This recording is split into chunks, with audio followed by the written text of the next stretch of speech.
Dia pakai baju bagus, pakai make up, tapi untuk menyenangkan suami orang, bukan suaminya. Di rumahnya dia seperti suster ngesot.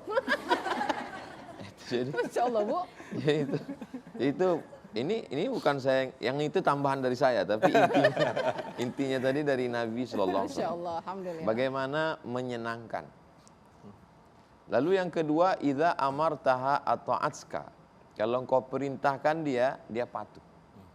Banyak perempuan ketika diperintah atasannya datang jam 7, 6.30 sudah siap. Tapi kalau kepada suaminya enggak. Kamu kok enggak patuh sama saya? Iya, gaji saya kan lebih gede dari kamu. Nah ini, jadi idza amartaha, selama perintahnya itu tidak keluar dari perintah Allah dan Rasul. Sebab kaedahnya dalam Islam, la ta'ata li makhluqin fi ma'siyatil khaliq.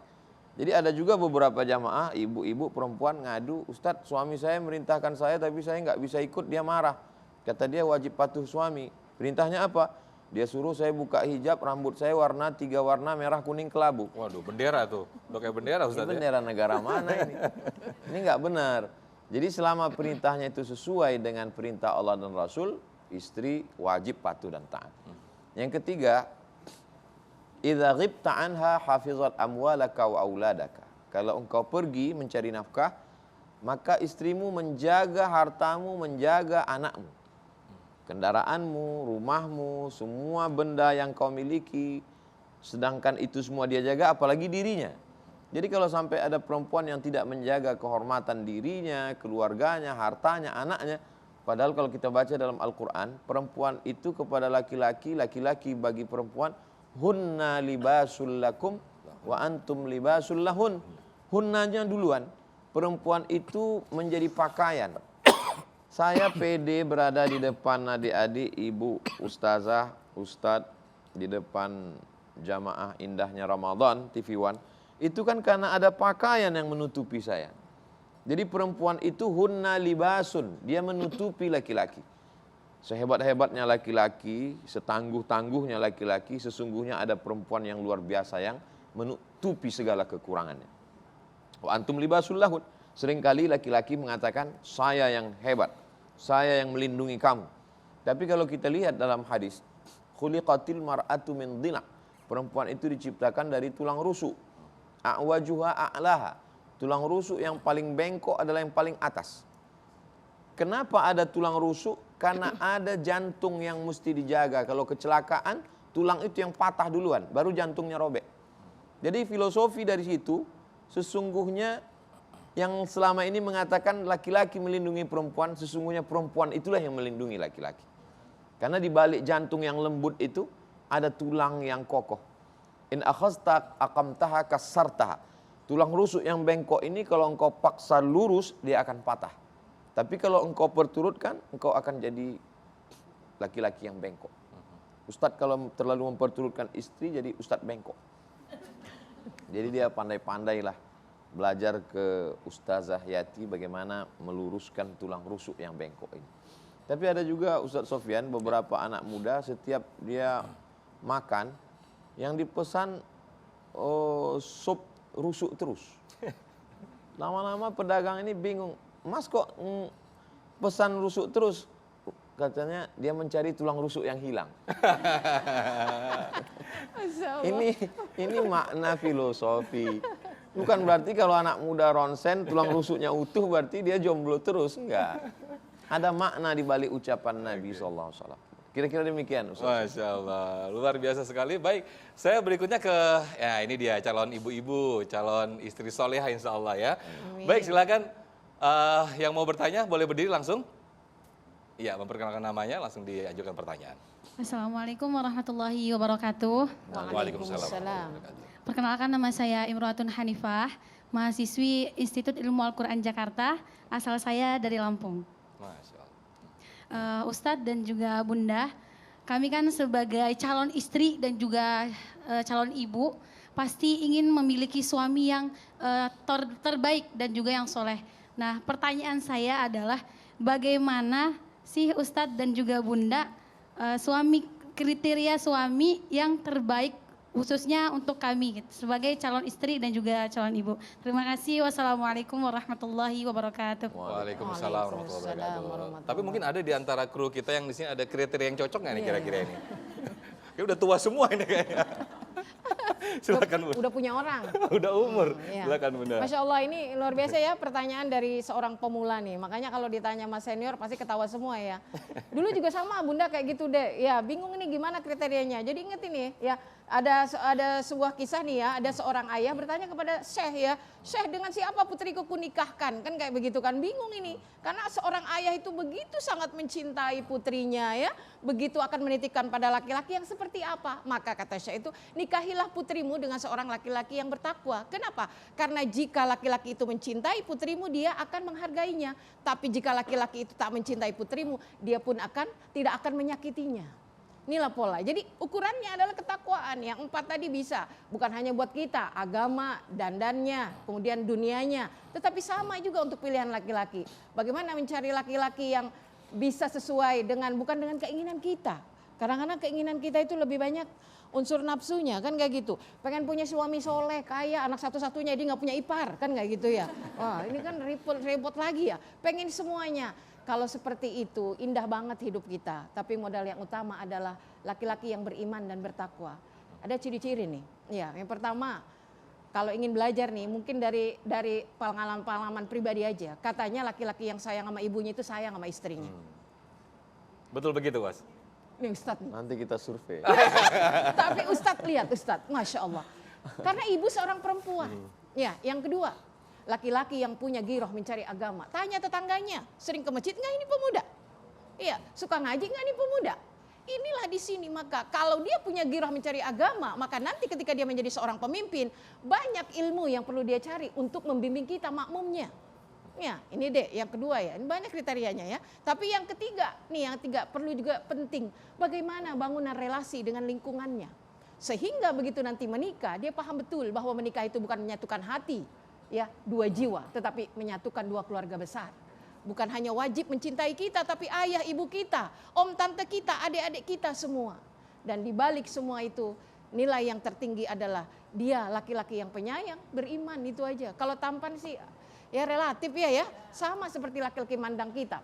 Dulu perempuan katanya wajahnya yang cantik itu seperti bulan, tapi nggak mau begitu ada orang ke bulan. Dulu katanya perempuan yang cantik itu yang putih, makanya lomba-lomba kita putihin semua. Akhirnya kita lupa cuma muka yang diputihin, leher kagak. Suaminya bingung, "Ma, kamu sapi atau orang?" Nah, jadi tidak ada itu, relatif semua. Tapi demikian tadi kata Ustadz ya, ketika kita melihat, subhanallah sih baru tahu ini Dek, baru tahu ilmunya Bu. Ternyata kita yang melindungi para suami. Kirain kita selama ini ya yang dilindungi beliau, betul memang. Tapi makanya tuh, kalau udah tulang rusuk dijadikan tulang punggung, itu bahaya. Ya bahaya, karena memang kodratnya kayak begitu. Jadi di balik laki-laki yang sukses tentu ada perempuan di sampingnya, bukan di belakang ya, di samping kan gitu, berdampingan. Insya Allah mudah-mudahan ketemu, catat aja. 3 tadi mudah-mudahan pulang dari TV One dapat. Masuk kan nih? Masya Allah. Masih aja nggak ingat umur ya. Baik, selanjutnya saya ke pertanyaan selanjutnya. Penanya selanjutnya siapa? Oke, silakan. Wah, adik kita juga nih, calon istri solehah. Silakan. Asik. Buat suaminya maksudnya. Assalamualaikum warahmatullahi wabarakatuh. Waalaikumsalam warahmatullahi wabarakatuh. Oke, nama saya Ratu Iqmalia Hilatul Umah. Saya mahasiswi Institut Ilmu Al-Quran Jakarta. Asal saya dari Pandeglang, Banten. Saya mau nanya ke Ustadz dan juga ke Bunda.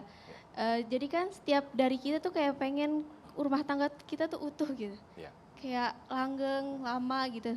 Ada nggak sih gitu doa tertentu yang harus kita baca untuk hal tersebut?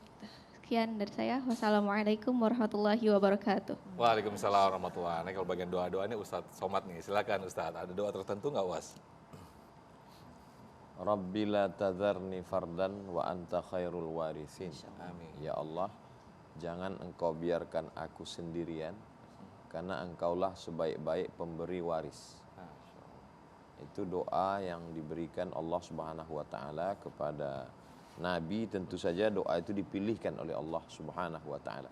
Begitu juga kalau kita mendoakan orang lain yang minta doakan. Kalau laki-laki, Allahumma la tadharhu fardan, atau Allahumma la tadharha fardan.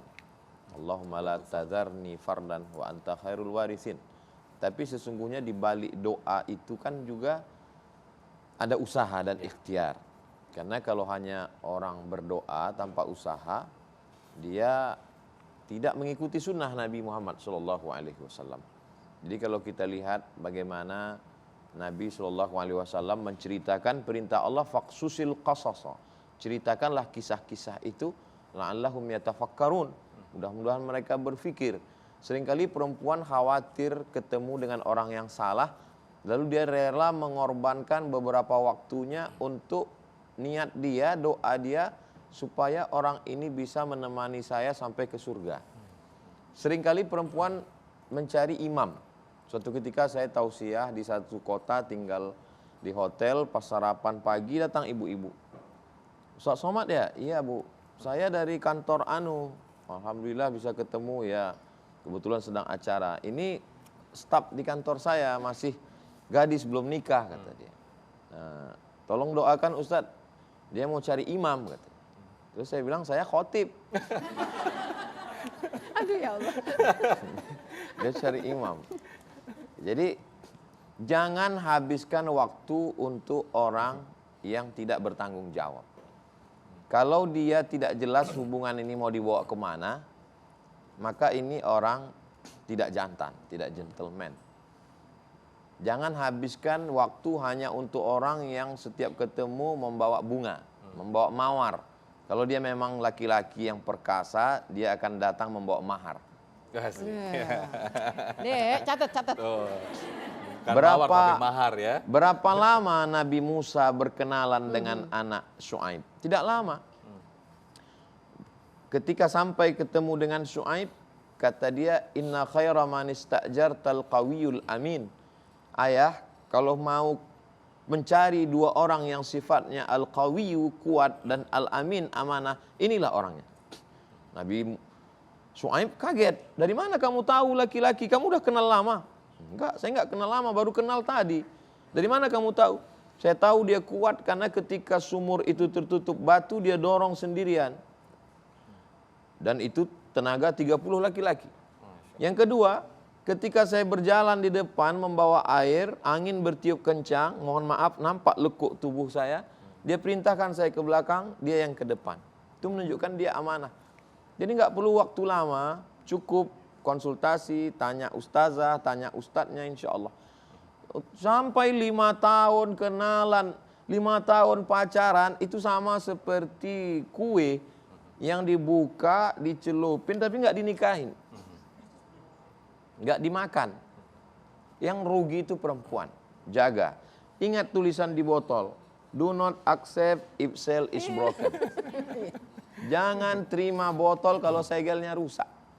Yang rugi adalah perempuan. Adik-adik semua. Saya sedang melihat anak-anak perempuan saya sedang melihat adik-adik saya. Jadi nasihat yang saya sampaikan ini supaya jangan mengorbankan banyak waktu. Amin. Demikian Ustaz.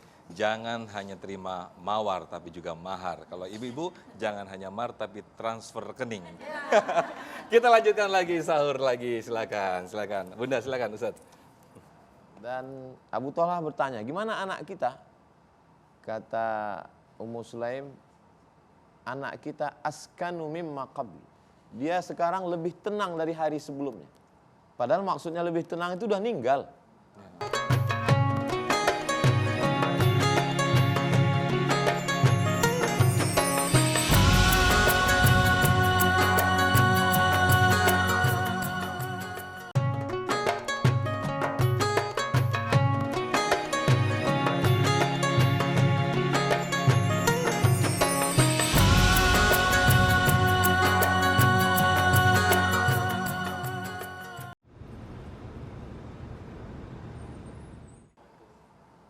Baik, alhamdulillahirrahmanirrahim, Masya Allah, tabarakallah, tidak ada habis-habisnya kalau ngomongin tentang keutuhan rumah tangga dan sangat menarik sekali ya Bunda, Ustadz.